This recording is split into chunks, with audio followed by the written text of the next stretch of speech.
But now we have everyone. I would like to introduce Julie Cooper. Thank you very much, everybody. Let the house catering know that we run one box. Okay, between now and the next break is our social licence focus area for this event. So, having your thinking space there and your texters and your little pads because we're doing my presentation. And then David will workshop the social licence component and we'll do that together.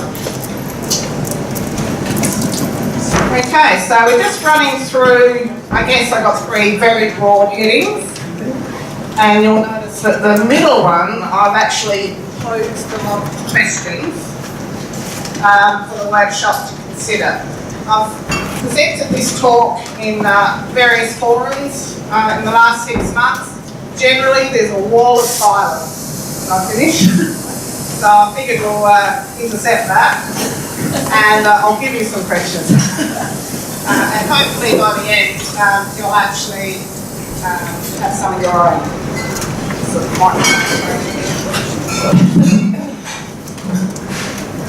Right. Okay, the first is, what is social licence to operate? So basically it's the public acceptance of your activity. Now, social licence is not a written agreement, it's intangible, it operates on many levels in society, and it can be over multiple single issues. So the people or the public, or the part of the public that might be objecting to a practice in racing will be a different part of the public that could be objecting to the stabling of horses or the lack of enrichment involved in containing horses. It's probably a better way of describing it. So it's multiple issues, they're generally single issues, it's multiple levels, and it's a public acceptance. So I guess it's moving away from the dichotomy, it's not just an end-to-end thing. So when the public perceive that the welfare of the horse is at risk, I've called it unstable, sort of links in, public discourse. But understanding that the discourse is made up of any kind of communication format. So for those people in Australia, a few internationals here, about 2 weeks ago, a map was launched where there was an activism approach to putting on a Google map, public map system, all pig farms and the chook farms and whatever, and people were able to upload, if you wish, your photos of that private property and the practices going on. So if those people if you drill down enough, there are actually various horse properties there too.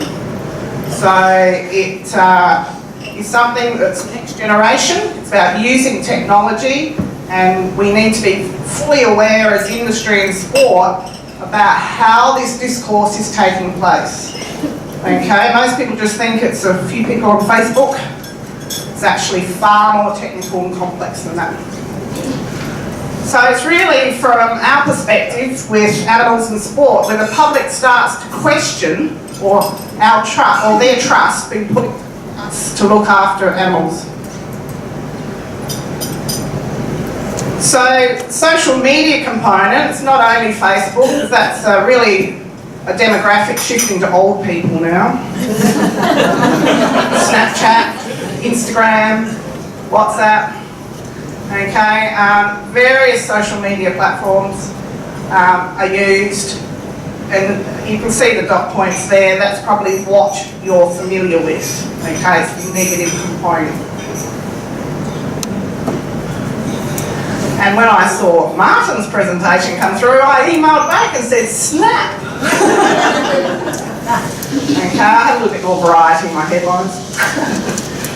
But basically, the headlines are history.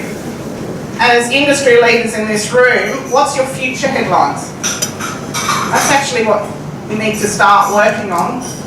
Some of those future headlines might take a 5-year lead-in so that they don't happen. Alright, so that's something that this workshop can consider, certainly using 5 to 8 system. So where social licence sits, a lot of people that have, I guess, worked in business especially, would have heard of corporate social responsibility or social contracts. That's where the business, like the mining company, says we're going out to do good with local Indigenous people. We'll build roads and build houses and train lines and things and invest back into that community. But that's a decision that that mining company made. Social licence sits within the community. Okay, it's a community attitude. So as sport or racing organisations, you can't unown that attitude. You can't walk away. Okay, the community owns it. And that's the particular difference. So globalisation has changed human behaviour, and particularly with what's called the sharing economy. So Uber and Airbnb are 2 easy examples. So if you think of the Hilton hotel model, probably took them 70 years to build up their 5-star status, until I haven't stayed there much, to get their reputation known worldwide. Airbnb was probably 5 years to reach the same saturation point. Now that was done by peer-to-peer recommendations. It wasn't done on the star system. Okay? So there's plenty of plenty of examples online now of that. When I was in Sydney last weekend, a few days ago, my limousine ride, sounds great, was in a Tesla, SUV Tesla, out to the conference. Tesla don't have dealerships. You buy the car online. Okay, that's another way of sharing economy. Not quite, but it's a way of circumnavigating or doing something new and different. So technology is accelerating, so more things come online every day, all confusing, and a lot of it's very disruptive. It challenges our traditional way of doing things, whether it's communication, ways of doing business, or ways of looking at things. And it's also changed what social licence to operate is evolving into. So Martin had a very good slide there. What I guess I want you to think about is it's not linear, it's not binary, it's multi-layered, and it's also evolving. So legitimacy, credibility and trust are still the 3 key elements that are generally recognised. But what's happening now with the sharing economy is trust, for example, has devolved through the community. So trust is no longer just the realm of government or the church or the charity, as in the institutional model, and sporting bodies sit there. Trust sits within the community. So I'll have a bit more look at trust. So just because an organisation promotes its doing good, has good people, good governance and good practice, in today's world, that's not enough. Okay, every day you need to engage with your members, engage with your community, engage with the wider public on the issues, particularly on the issues of concern. We're here for welfare, but no doubt there's others. So drawing social licence to operate was a challenge, but we'll give it a go. So we've got old ways and new ways of doing things. This is the cultural adaptation that needs to take place. Technology is forcing that change upon us almost quicker and quicker every day. So we've got to look for ways in how we govern sport or racing, whatever we're doing, of making the old work with the new. Now I've just got them on left and right there at the moment. But they're circular and they go in and out each other. If you just have a think of somebody talking on Facebook or talking online, they could be positioning themselves in the left side of the slide at the start of their conversation. The next sentence, they could be sitting at the right-hand side. So people move between what's called insider and outsider to the institution, often in the same conversation. Right, I'm going fairly slowly here. This is why we have quiet rooms after talks that I do. The other thing is called crowdsourcing. You've probably heard that word. So crowdsourcing sits to the more to the right on that picture, and it means that information is sourced from very many different sources. Some of them may be science. Other sources are that peer-reviewed feedback from the hotel room they stayed in, or they just Googled, came up, looked alright. We'll use that. Okay, so crowdsourcing is quite important for this current generation, whereas the institutional model tend to stay with rigidity. Now, all of those people, old and new, inside and out, young and old, are all what we call voices for the horse. They're all advocating for the horse's welfare. So even though we all think we're doing the same thing, it's a very contentious working space.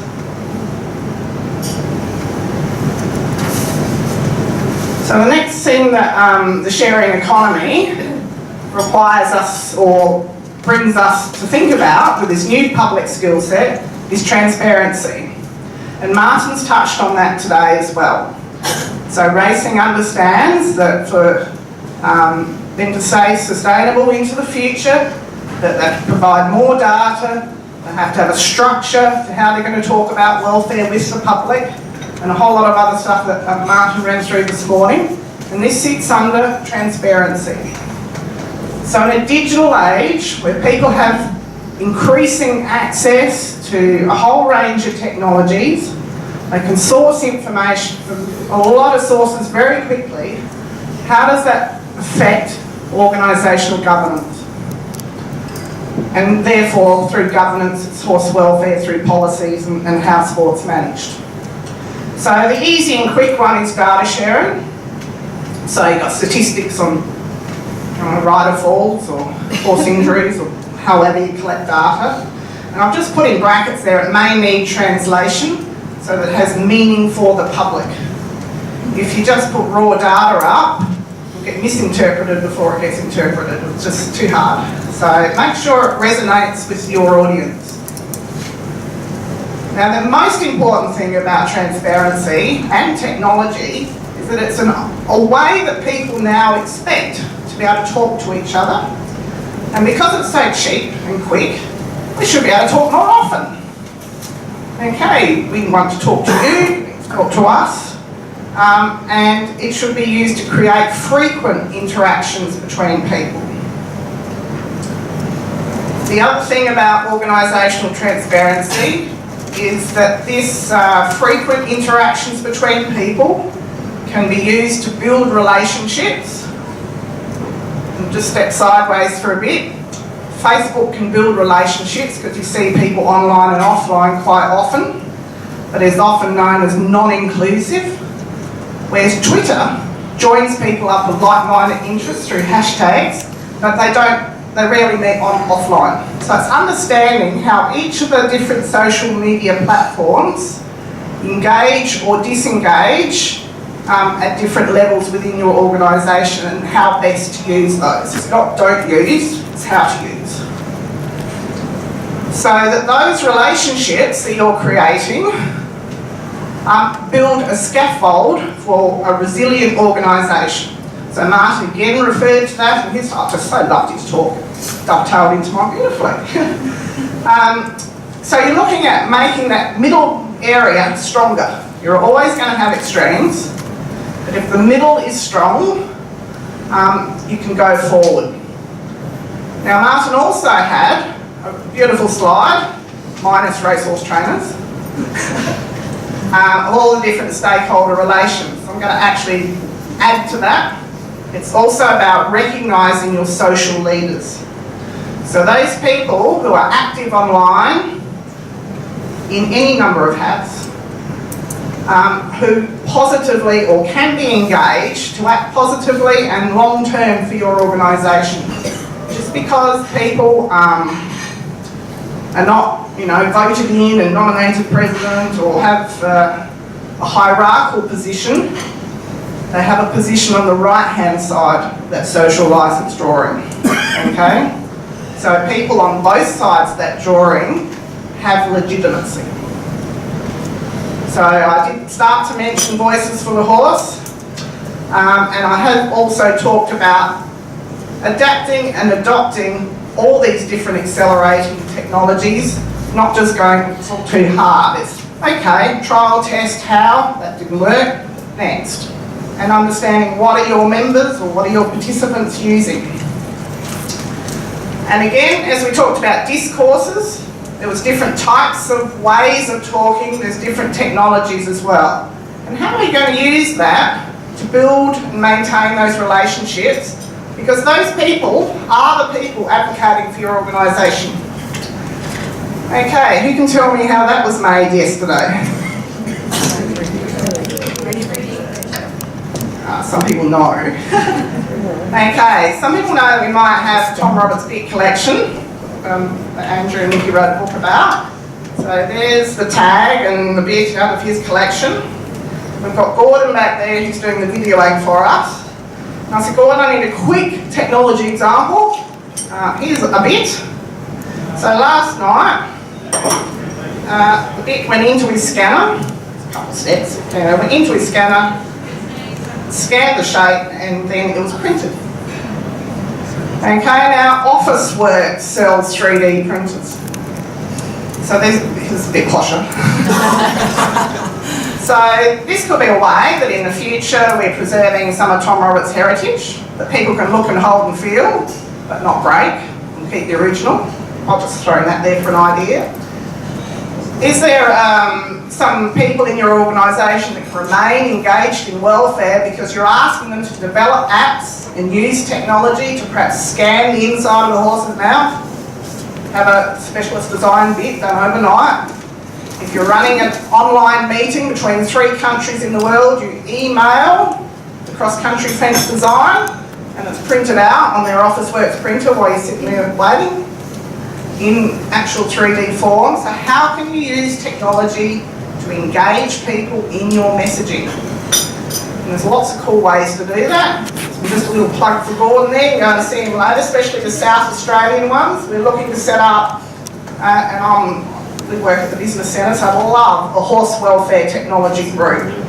Because there's lots of bits of 50-cent technology and something called the Internet of Things and the Internet of Cloud or the Cloud of Things. But there's no reason that 50-cent little things around your cross-country course can't start measuring soil temperature and soil, how much water's in the soil and that sort of thing. That comes back through the phones, fed back through to the event organisers. Very cheap. Anyway, Gordon's your man for that. Next break. Love to see some Planet Plus people involved.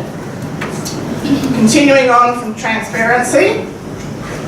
So tradition, or social licence to operate provides an opportunity to get different people in the room and commence a dialogue. Okay, so people become assets for their collective knowledge, not risks to be managed. So this is part of that sharing reciprocal arrangement that technology facilitates, allows to happen.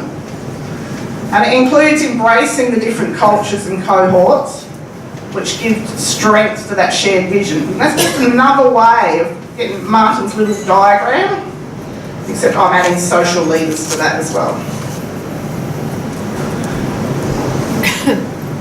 Okay, now being reciprocal means you give and you receive something. So crowdsourcing media stories, so Channel 7 will have on their webpage, send us your weather photos, okay, something like that. And people could send in photos for a story, but they may not always be credited. okay, or blogs, things like that. Whereas if it's reciprocal arrangement, yes, not only do they get credit for the photo, they actually contribute to the story.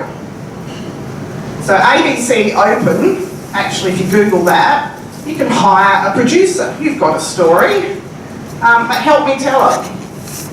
Okay, you might see these little snippets of people in the outback telling their stories on ABC. So they would have contacted through ABC Open, and ABC provided a producer to help film and tell their story. So that's one media version. But certainly there's lots of other ways you can have a look at. So if people are engaging in our welfare story, how do we give back as well? What's the two-way street?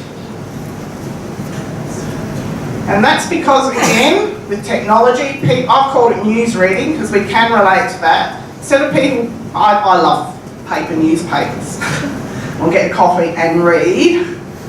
But nowadays, people want to be part of the story, contribute to the story, share the story, build on the story.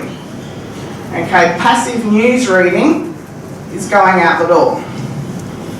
And certainly media channels are aware of that. So we're looking at mixing the old and the new world of disruptive technologies, which helps form public opinion, and not so much about this talk today, but public opinion leading to informed public judgment. And you want that to be in your favour. But that's not where this talk goes today. So, because everything is more accessible and open to people, sport needs to reflect on its governance because the public's watching. It's very easy for the public to watch how sport is conducting itself. Okay, and then also to reflect on improvements to horse welfare practices and how they're undertaking, because decisions about horse welfare or other things in the organisation have a global readership. It's not only your members, it's anybody who can access that information online is part of this public opinion. Okay. Park these questions, and some of those we'll look at in session after. But just have a think about your own organisation and who is currently leading your sport's welfare discourse. Is it your sport or the public? And then what does it mean to make welfare decisions in the presence of the community? Okay, so I don't need to answer that at the moment. And there's not one answer. Okay, so we've alluded to this already. Horse sports can be viewed 24/7. Now, I don't want you to only think about public broadcasting. It's anything that comes up through here. Okay? And Australia will get a better internet at some point. So that the local gymkhana or the local horse activity can be broadcast via Facebook Live or whatever format, just as easily as other live streaming for other events. But this new audience, the audience out there, is potentially naive. Traditionally, the audience that buys a ticket, catches the train to the races, probably knew what they were going to, okay, or planned to go to. So, the public uses technology to enjoy sport. Now, you can see that I think every single one of those people is holding up a mobile phone. So, Winx, winning her race there, was viewed through the phone, okay? That was the lens. Well, traditionally it's just like waving and I can't see. Alright, so before Winx even gets back to the stalls, all of those have probably posted something online and an opinion. Okay, poor Jock, hopefully he rode well that day. It's the other way it can be used. Alright, so it puts people into the sport. They're sharing the experience with that competitor. So technology is used all different ways. It's trying to stretch our thinking a little bit. So whether it's the Winx way or this way or other ways, drones and what have you, that information, that sport information is, in the sharing economy mindset, is bought and traded. Okay, bought and traded, stories shared, and the new currency though is trust, or call it opinion.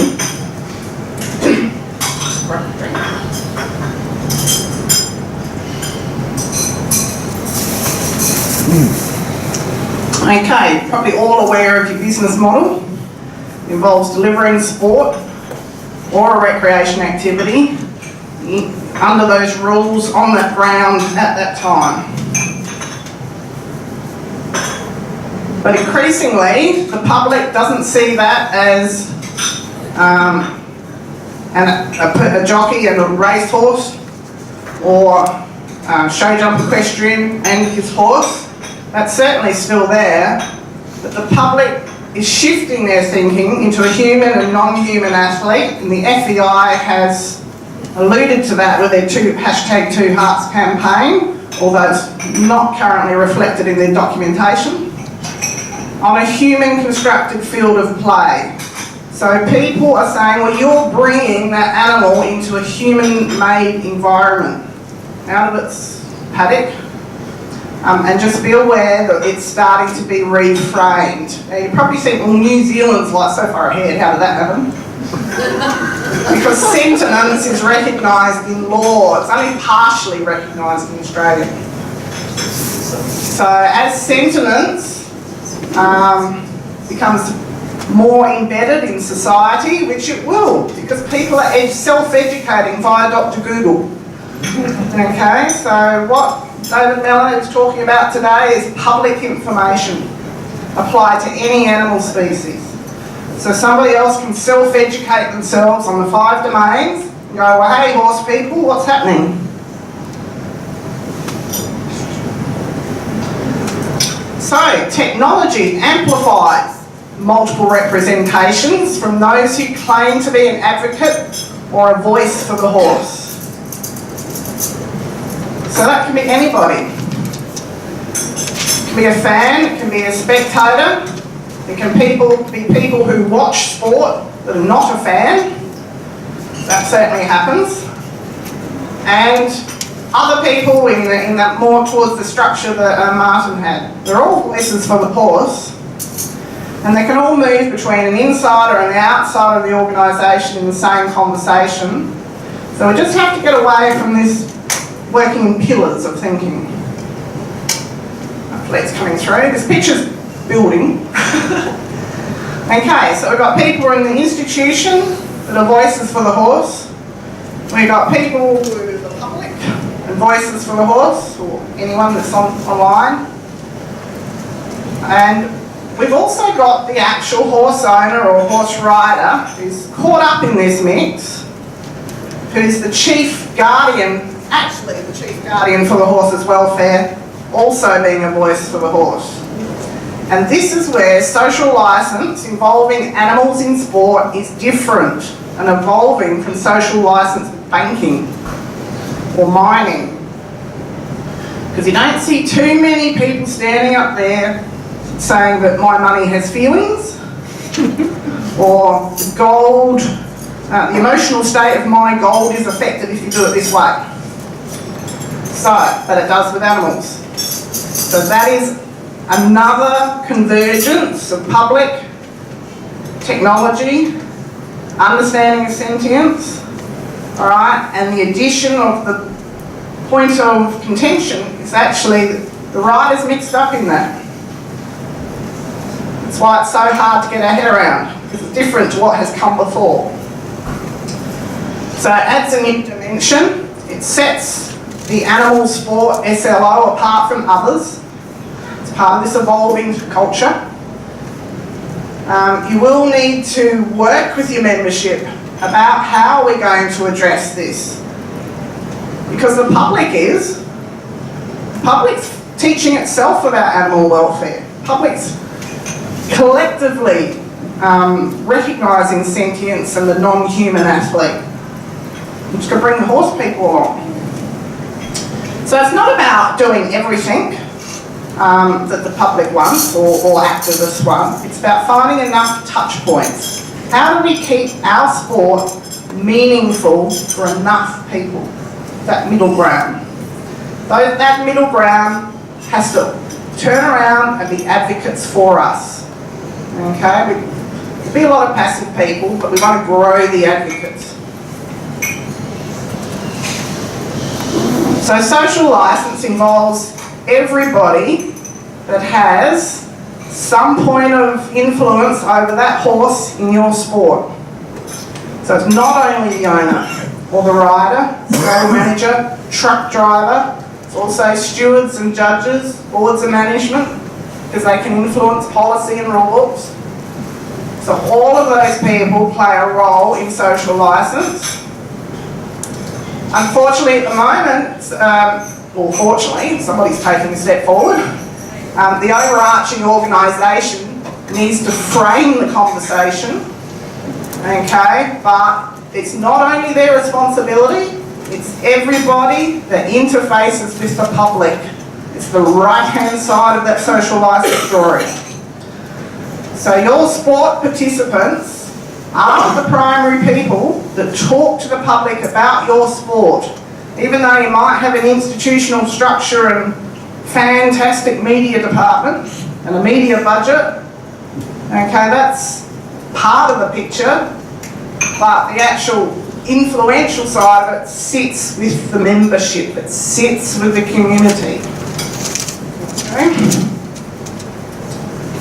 Oh, I had 2 slides like this. Okay, so I've put some examples together where, in bits and pieces, different organisations are doing things. So, where to go? Anyway, we've got down the bottom in the centre, we've already had mention this morning of Harness Racing Victoria's online training program. I had before their licence and Racing Victoria, Jenny was saying, look at that.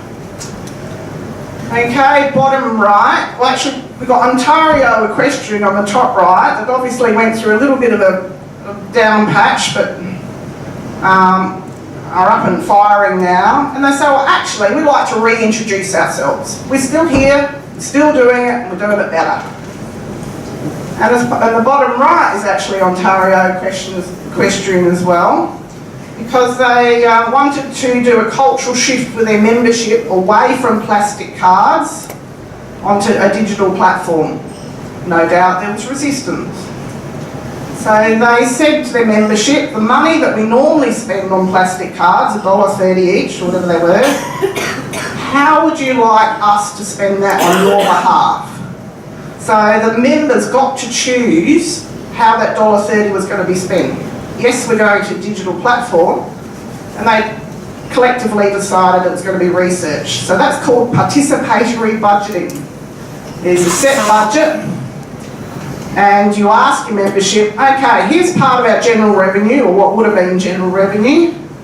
We're going to pull that aside. Tell us how you would like to spend that. And they got to vote and do it.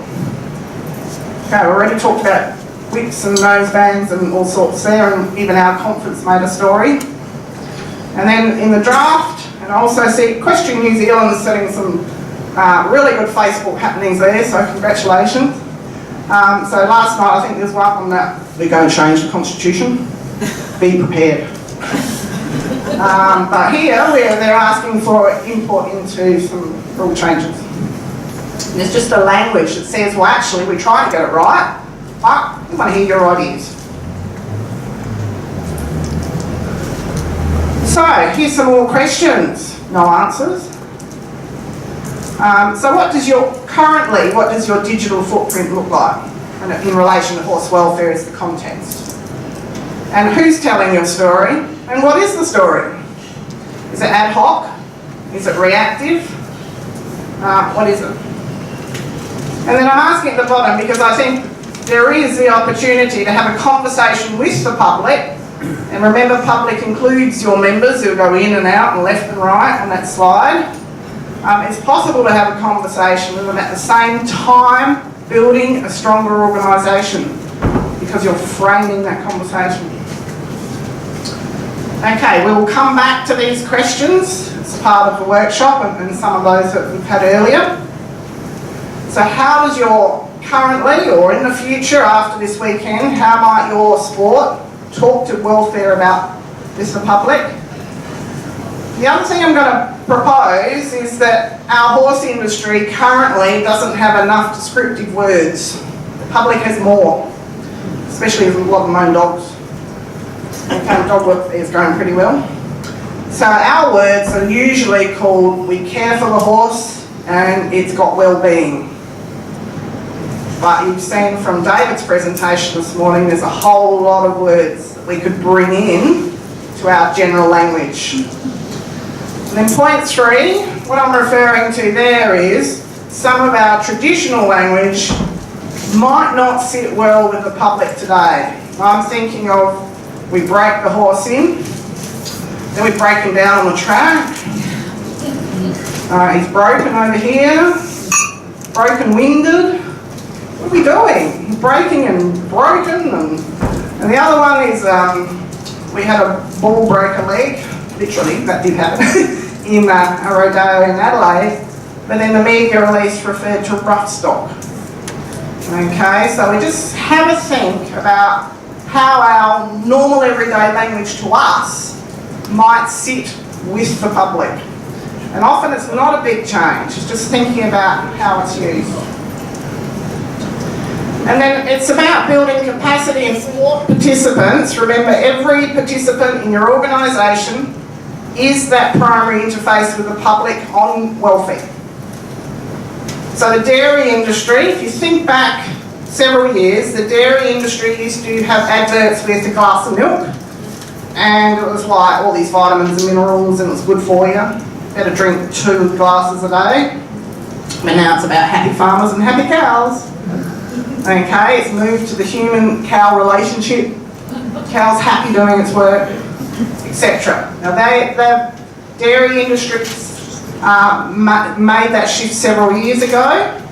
And certainly in New Zealand dairy is also talking about how do we help our farmers talk to the public about our welfare message, and they're giving social media tools and training sessions and education about welfare to their dairy farmers.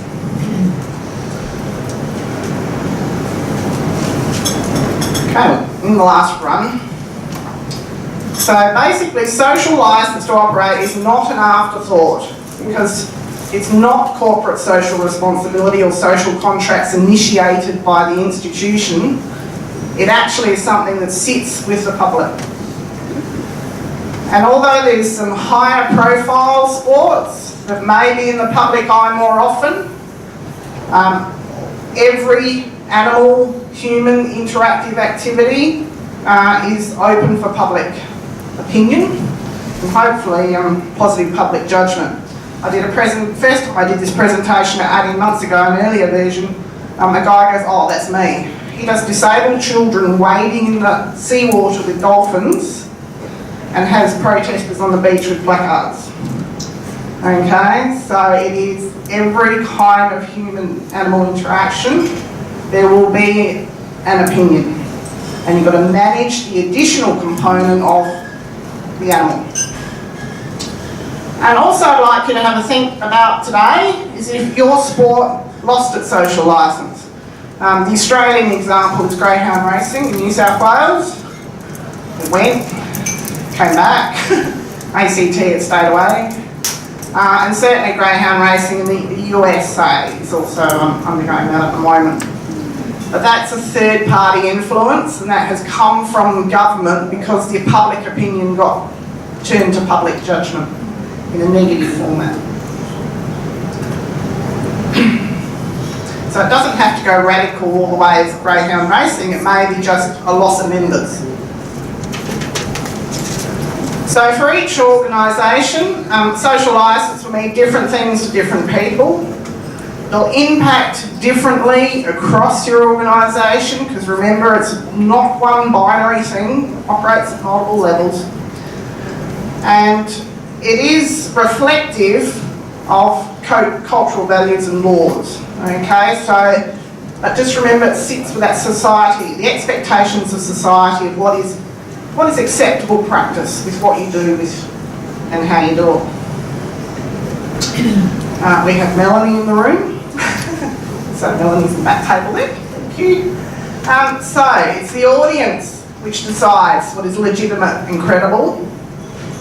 So we've talked about crowdsourcing and the hotel scenario there. Personal opinions do count. And this is where it's really hard because sports bodies and science and other evidence-based activities have to compete in this space, in this white noise. Okay? I've used the word compete, but it is. Because it's part of this trust going forwards and back that you negotiate every day with the public. So remember, we've got accelerating technologies, we've got easy access to online, we've got Google searches. So every day, how is your organisation contributing positively to your digital footprint? Because if you're not, somebody else will make it up for you using crowdsourcing. Because you haven't provided anything, you haven't built a digital wardrobe full of stuff. Okay, so it's difficult for sport. You've got a new level of public accountability to respond to. And all your decisions attract a far wider readership than just your members in the monthly newsletter. And you have to balance, Martin talked about this earlier, racing is an example. They've got to balance business sustainability with welfare decisions which are made within this wider stakeholder group. Okay, so it's understanding the context that you have to engage outwards in your decision making, but you also need to show how you're going to balance that with business sustainability. And it may mean that some sports have to change how they operate, change their rules. Some sports may end up stopping. Other sports might even grow because they can tell their story. And for SLI, we've got a really critical part of trust, which if you say you're going to do something, make sure it's achievable and it's done, so the public remembers, especially if you've set it online. Okay, so we're at the end here. You've got all this in your pack, and this will be part of your follow-up, because this presentation will go online. So just thank all the appropriate people, university and Force SA. And yeah, we'll move over to a workshop session.